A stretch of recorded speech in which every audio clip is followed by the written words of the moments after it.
Hello, and welcome back to the Fluent Podcast. I'm so glad you're here today.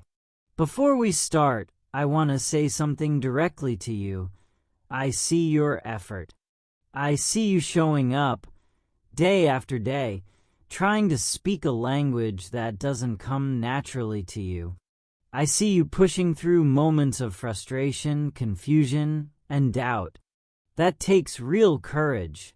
And today's episode is for you. Now, I want to ask you something honest. When was the last time you felt that moment? You know the one.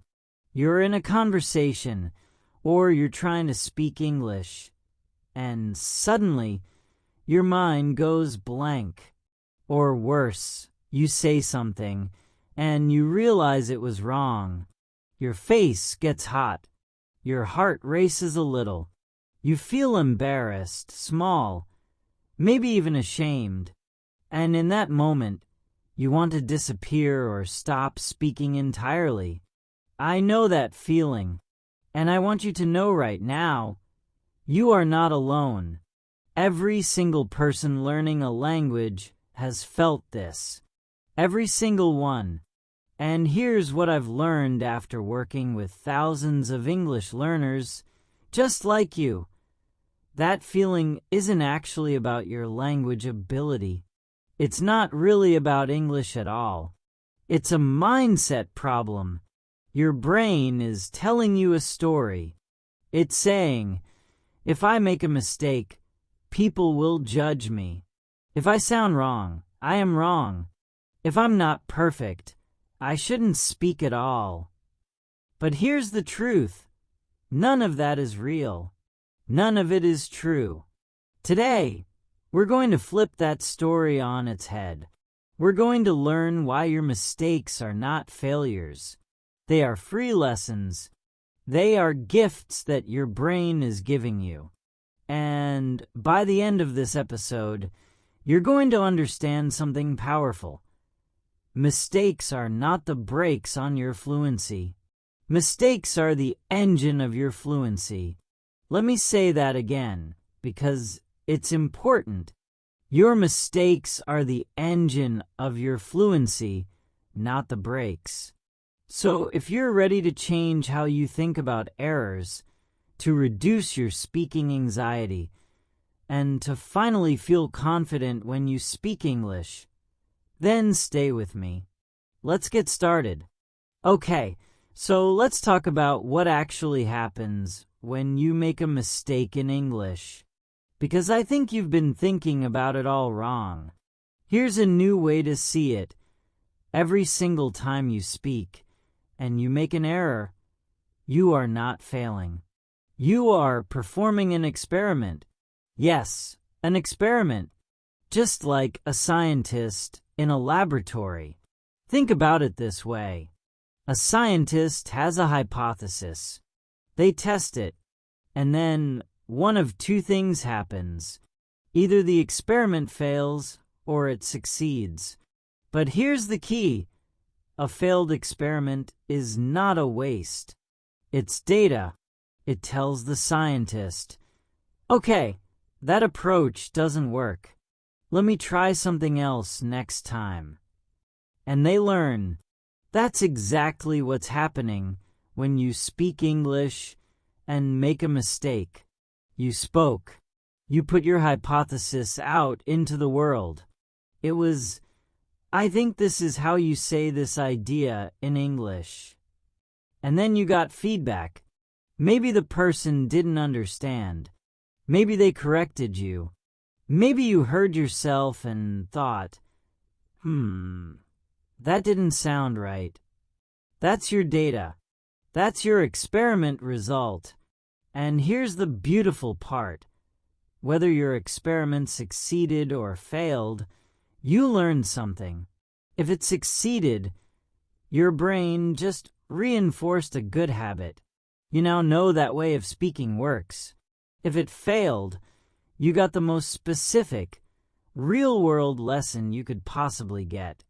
You now know what doesn't work, and you know exactly what to fix next time.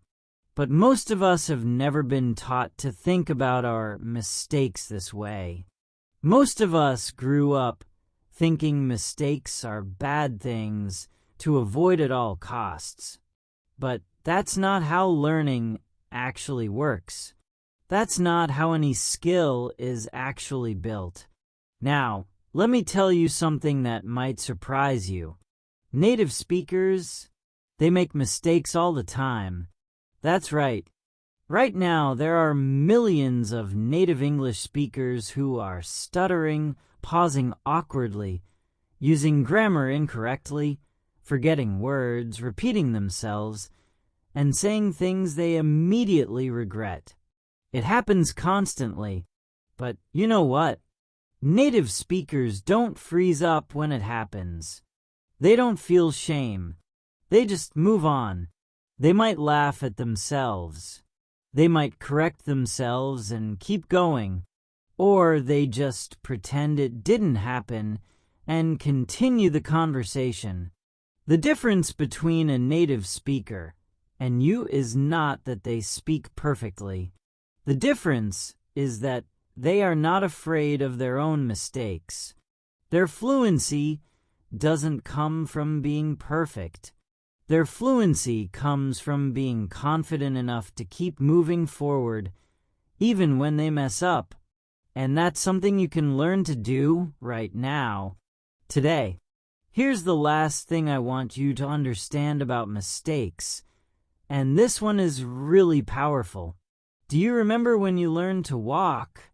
You didn't wake up one morning at age 1 and just walk perfectly, right? You fell a lot.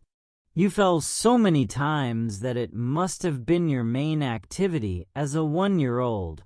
You fell. You cried sometimes. You got back up. You fell again. And you did this thousands and thousands of times. And nobody ever said to you, you know what? You're not a good walker. Maybe you should just stay sitting down. Of course not. Everyone just waited and let you keep falling and getting back up until one day, walking was easy. Speaking a language is exactly the same as walking. Learning to speak English is a physical and mental skill. And like every skill, it is learned through repetition and, yes, through mistakes. Lots and lots of mistakes. Every person in the world learned their first language by making thousands of mistakes. Nobody started with perfection. Persistence came first. Mistakes came first. Perfection, if it ever really comes at the very end.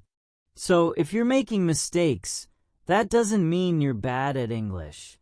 It means you're a normal human being learning something new. And you're actually right on schedule.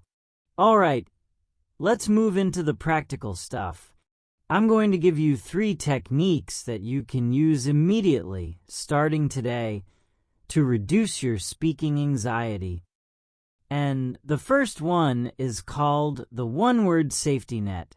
Here's the situation. You're speaking English, and you hit a moment where you don't know the exact word you want to say. Maybe you're trying to describe something specific, and you just don't have the vocabulary. In the past, what would you do? You might freeze. You might switch to your native language. Or you might stop talking entirely and feel frustrated or embarrassed. The one-word safety net is your solution. Here's how it works. When you don't know a specific word, you do not stop and ask for it immediately. Instead, you keep talking. You describe the thing using simple words you do know. You might say things like the thing, the place, the time, the stuff. You find a way to describe your idea using words you are confident with. Let me give you an example. Let's say you want to talk about a refrigerator, but you've forgotten the word. The old way, you might stop mid-sentence and say, the thing in the kitchen where you keep food cold, what is it called? Right? And now you've broken the flow of your conversation, and you're waiting for someone to give you the word. The one-word safety net way. You just keep talking. You say, I opened the place where we keep the cold food and I got some milk. Yes, it sounds a little simple. Yes, a native speaker would have said refrigerator. But you were understood. You kept the conversation flowing. You didn't break your momentum. And here's the key. Once you finish your thought, once you've shared your complete idea, then you can ask, by the way, what is that thing called? And the person will tell you.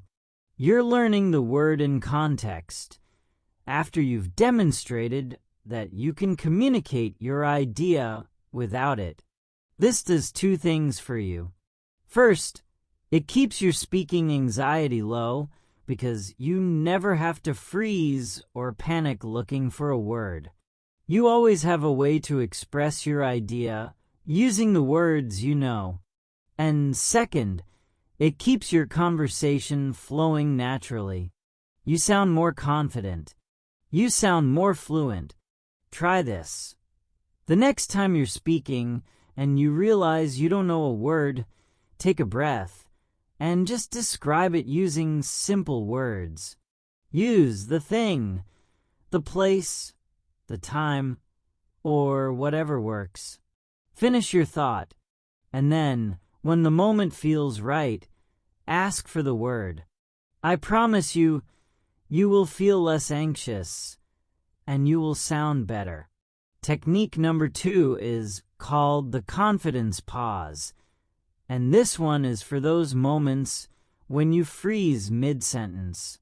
This is probably the most anxiety-inducing moment in speaking, right? You're talking, and suddenly your brain just stops.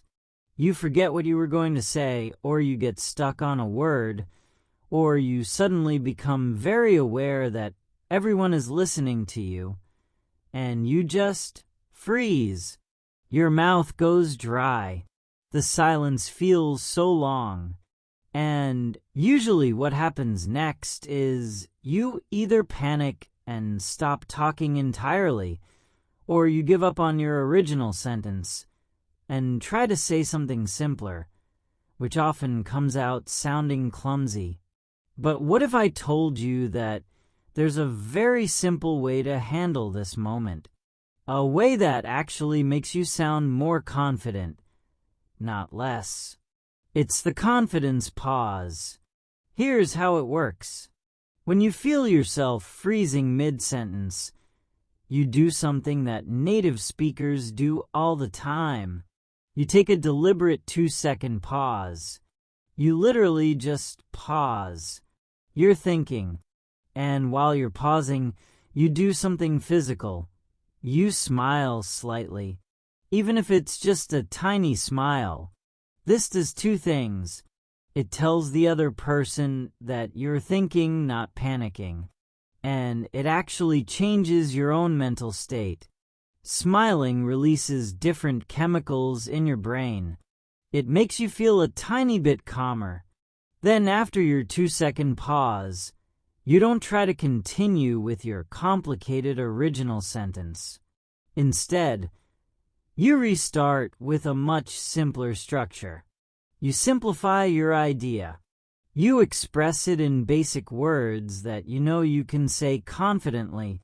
Let me show you what this looks like. Let's say you're trying to say something like, yesterday, when I was thinking about the situation that happened with my colleague, I realized that the misunderstanding could have been avoided if we had communicated more clearly. That's complicated. That's a lot to hold in your head while you're speaking. You start talking, yesterday, when I was thinking about, and you freeze. Your brain loses the thread. Old way. You panic. You go quiet. The silence is uncomfortable. You maybe switch to your native language, or you give up. Confidence pause way. You pause for 2 seconds. You smile slightly. And then you restart, simpler. Yesterday, I had a problem with my colleague. We didn't talk about it. I think we could have fixed it if we communicated better. Boom. Same idea. Simpler words. Much more confident delivery. And here's the thing. The person you're talking to will not judge you for simplifying. They will actually respect you more because you kept the conversation going. You didn't let the freeze defeat you. The confidence pause is something you can literally practice right now by yourself. Close your eyes. Imagine you're in a conversation. Imagine you start to freeze. Now take a deliberate 2-second pause. Notice the difference in how it feels. Practice smiling while you're pausing. Practice restarting your sentence with simpler words. The more you practice this, the more automatic it becomes, and the less anxious you'll feel when it actually happens in a real conversation. Alright, the third technique is my favorite, and I use it myself all the time. It's called the high five correction. Here's the situation.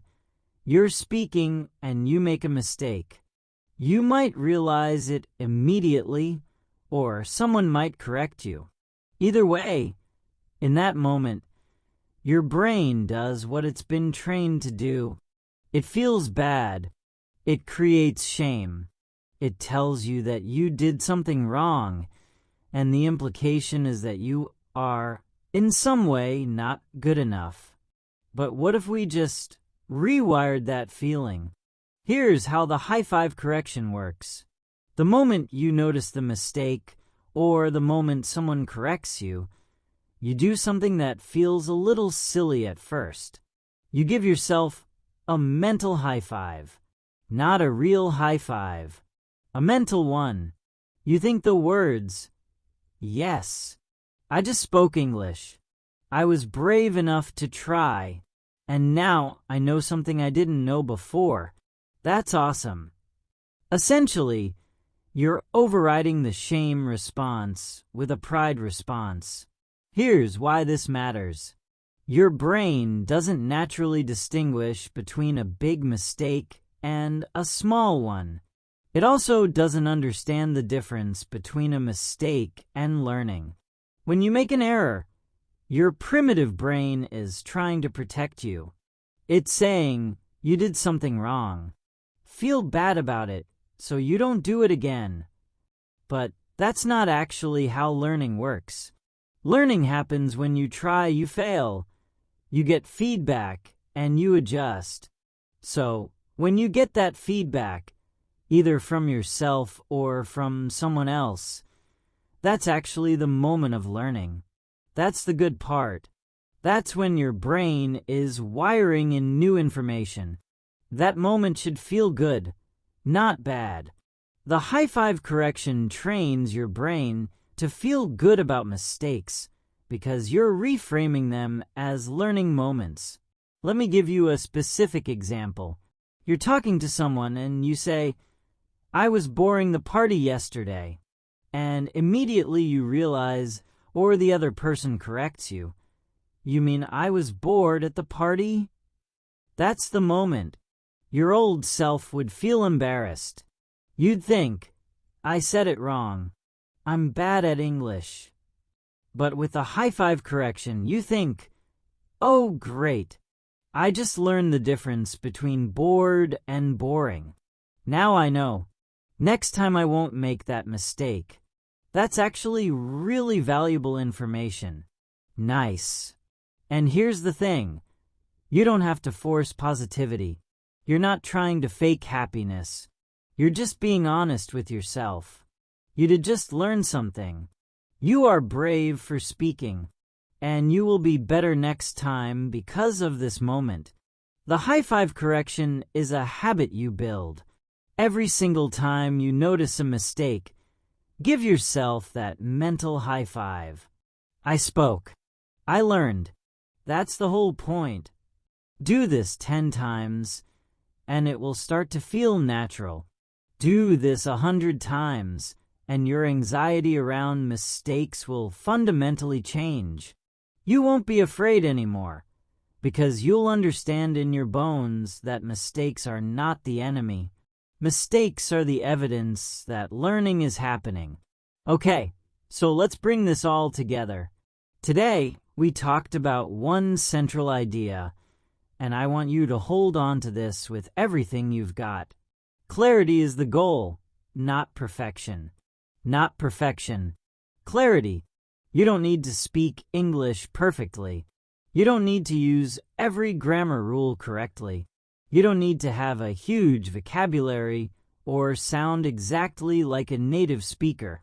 What you need is clarity. You need to be understood. You need to communicate your thoughts, your feelings, your ideas to another person. And here's the revolutionary part. Clarity and perfection are not the same thing. You can be completely clear while using simple words, repeating yourself, pausing to think, or even making mistakes. You can be understood while being imperfect. In fact, most of the time, you will be understood precisely because you keep trying, because you simplify when you need to, and because you don't give up. The 3 techniques we talked about today are your tools for this. The one-word safety net keeps you moving forward when you don't know a word. The confidence pause gives you a way to handle the freeze without panicking. And the high five correction rewires your brain to see mistakes as learning, not failure. But here's the thing. Knowing these techniques is one thing. Actually using them is another. So, I have homework for you. And this homework is specific. Your assignment is to speak English today. Could be a conversation, could be speaking aloud to yourself, could be a video call with a friend, could be a chat with an AI or a language exchange partner. Whatever works for your life. But you're going to speak English today. And here's the special part. You're going to look for one mistake, not to feel bad about it, but to celebrate it. When you make that mistake, you're going to use one of the 3 techniques we learned. You're going to either keep the conversation flowing with simple words, take a confident pause and restart, or give yourself a mental high five for learning something new. And in that moment, you're going to remember, this mistake is not a sign that you're failing. This mistake is a sign that you're trying, and you're brave for trying. So go do it. Speak English today. Find that mistake. Celebrate it. And then, when you're done, come back here next time. Because next week, we're diving into another topic that's going to transform how you think about your English learning journey. Thank you so much for being here. Thank you for your effort. Thank you for your courage in facing your fears and choosing to keep learning. I see you. I believe in you. And I can't wait to talk to you again next week. This is the Fluent Podcast. Keep learning. Keep speaking. And remember, your mistakes are not your weakness. They are your superpower. I'll talk to you next time.